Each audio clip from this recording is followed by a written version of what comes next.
వార్డుకు నామినేషన్ వేసిన సృజల రాణి. ఖమ్మం జిల్లా సత్తుపల్లిలోని 23 వార్డుల సభ్యుల దరఖాస్తుల స్వీకరణ మొదలైన సందర్భంగా ఈరోజు 6వ వార్డుకు తోట సృజల రాణి నామినేషన్ వేయడం జరిగింది. ఈ సందర్భంగా ఆమె మాట్లాడుతూ 6వ వార్డు సభ్యులందరూ ఒక కుటుంబంగా నాతో ఉంటారు.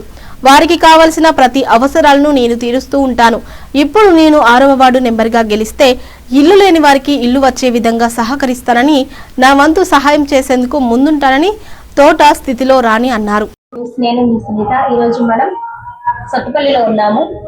ఈరోజు సృజలా రాణి మేడం గారు నామినేషన్ వేసిన సందర్భంగా వారితో కొన్ని మాటలు మాట్లాడడానికి వచ్చాము.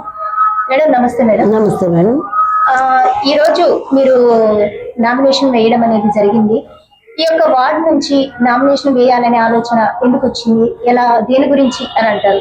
ఎట్లా? ఈ వార్డు నుంచి నేను గత 20 సంవత్సరాలుగా ఇదే వార్డు నుంచి నామినేషన్ వేస్తున్నా, గెలుస్తున్నా. నా వార్డు, ఈ వార్డు 6వ వార్డు.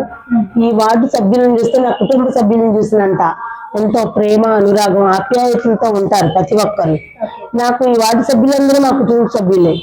సో నాకు ఈ వార్డు నుంచే వెయ్యాలి అనే ఆలోచనతో మళ్ళీ నామినేషన్ వేయడం జరిగింది.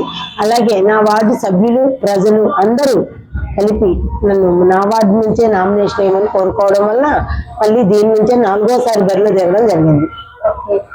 మేడం, ఇప్పుడు గెలిచిన వెంటనే ఈ యొక్క వార్డుకి 6వ వార్డు ప్రజలందరికీ ఏం చేయాలని అనుకుంటున్నారు? గెలిచిన వెంటనే ఫస్ట్ 6వ వార్డు ప్రజలందరూ ఇళ్ల స్థలాలు లేక చాలా ఇబ్బందులు పడుతున్నారు. ఫస్ట్ నుంచి మా వార్డులో అప్పుడు రాజీవ్ కాలనీ ఇచ్చారు. అప్పుడు 65 ఇల్లు ఇచ్చాను నేను నా వార్డులో, హైయెస్ట్ ఇల్లు ఇళ్ల స్థలాలు లేని వాళ్ళకి. ఇప్పుడు ఇంకా వాళ్ళ పిల్లలు వాళ్ళు పెరిగి చాలా మంది, కొంతమందికి కూడా ఇవ్వలేకపోయాను ఆ టర్మ్లో.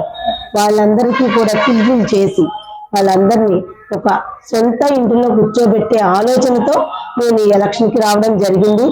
ఈ ఎలక్షన్లో గెలిచి అందరికీ ఇల్లు లేని నిరుపేదల ప్రతి ఒక్కరికి ఇల్లు ఇచ్చి సొంత ఇంటి కళ నెరవేర్చే దానిలో నేను భాగంగా ఉండాలని కోరుకుంటున్నాను.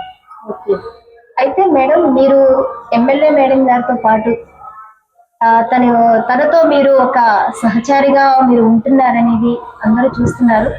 సో మేడం గారికి మీరు ఏ విధంగా ఇట్లా సహాయాలు చేయడం అనేది, వారికి తోడుగా ఉండడం అనేది మేడం గారు చాలా చోట్ల చెప్పడం అనేది జరిగింది. మేడం గారి గురించి మీరు ఒక మాట చెప్పగలరా? ఏమనుకుంటున్నారు? మేడం గారి గురించి చెప్పాలంటే మేడం చాలా చాలా మంచి వ్యక్తి. ఆమె గురించి మాటల్లో చెప్పలేను. మేడంకి మహిళలన్నా చాలా ఇష్టం, ప్రజలందరూ ఇష్టమే. ఎవరిని ఒప్పించకుండా ఒప్పించుకుంటూ పాలన చేయడంలో ఆమె సాటి. దయార్థ హృదయం కలిగిన ఆమె డాక్టర్ అమ్మ. అందరినీ తల్లి దృష్టితో చూసే స్వభావం కలిగిన వ్యక్తిగా నాకు తెలుసు. అందువల్ల ఆమెతో ప్రయాణం చేయడానికి నేను ముందుకు రావడం జరిగింది.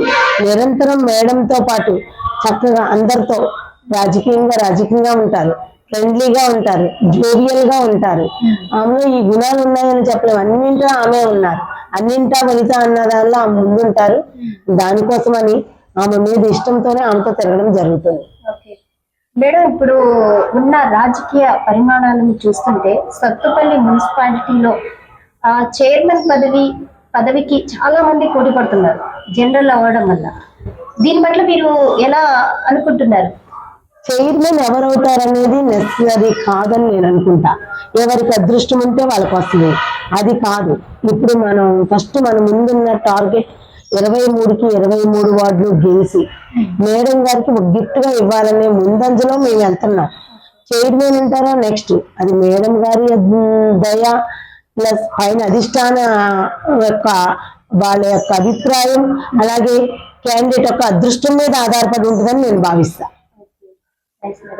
అది ఇప్పుడు అంటే సర్పంచ్ ఎలక్షన్స్ లలో జరిగిన పరిస్థితిని గమనించి ఇప్పుడు ఇక్కడ బిఆర్ఎస్ అనేది కొంచెం ఎక్కువగా వార్తలు వినిపిస్తున్నాయి. అంటే వాళ్ళు కూడా ఒక రసత్తరమైనటువంటి ప్రణాళికతో ముందుకు దూసుకు వెళ్తున్నారనేసి అంటున్నారు. వారికి తగ్గట్టుగా మీరేమైనా ప్రణాళికలు కూడుకుంటున్నారా? వాటిని కార్యరూపం దాల్చాలని?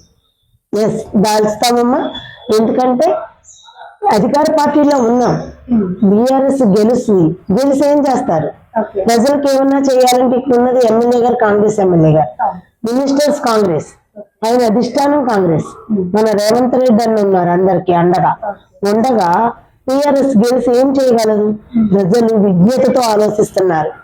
గెలిచి వాళ్ళు ఏమీ చేయలేరని వాళ్ళు ఎన్ని ప్రలోభాలు పెట్టినా, ఎంత ముందంజలో ఉన్నా ప్రజలందరూ మా వైపే ఉన్నారు. మేడం గారికి కంప్లీట్ సపోర్ట్ చేస్తారు. సత్తుపల్లి టౌన్ లో 23కి 23 గెలుస్తాము. అక్కడ అధిష్టానానికి మా పవర్ చూపిస్తాము. కాంగ్రెస్ యొక్క గొప్పదనాన్ని, మేడం యొక్క గొప్పదనాన్ని చాటడం జరుగుతుంది. ఖచ్చితంగా ఆశపడడం తప్పు లేదు. టీఆర్ఎస్ మాదే అనుకోవచ్చు, ఏమో అనుకుంటాం, కానీ ప్రజలు విజ్ఞులు కదా, వాళ్ళకి తెలుసు కదా ఏ పార్టీకి వస్తే ఏంటి లాభం అనేది. చాలా మంది సత్తుపల్లి ప్రజానికి ఇళ్ల స్థలాలకు ఇబ్బంది పడతారు. వాళ్ళు అది సాధించాలి అంటే కాంగ్రెస్ కే వెయ్యాలి. అవతల పార్టీ గెలిచినంత మాత్రం ఉపయోగం లేదు కదా. ఖచ్చితంగా కాంగ్రెస్ గెలుస్తుందమ్మా. Okay, thank you madam. అయితే ఈ సత్తుపల్లి మున్సిపాలిటీలో 23 వార్డులు ఉన్నాయి. ఈ 23 వార్డులలో కాంగ్రెస్ ప్రభుత్వం రావాలని, ప్రతి ఒక్కరు గెలిచి మేడం గారికి ఒక గిఫ్ట్ గా ఇవ్వాలని మీరందరూ ఆశపడుతున్నారు. మీ ఆశను దేవుడు నెరవేర్చాలని మనస్ఫూర్తిగా కోరుకుంటూ thank you madam. Thank you so much అమ్మా.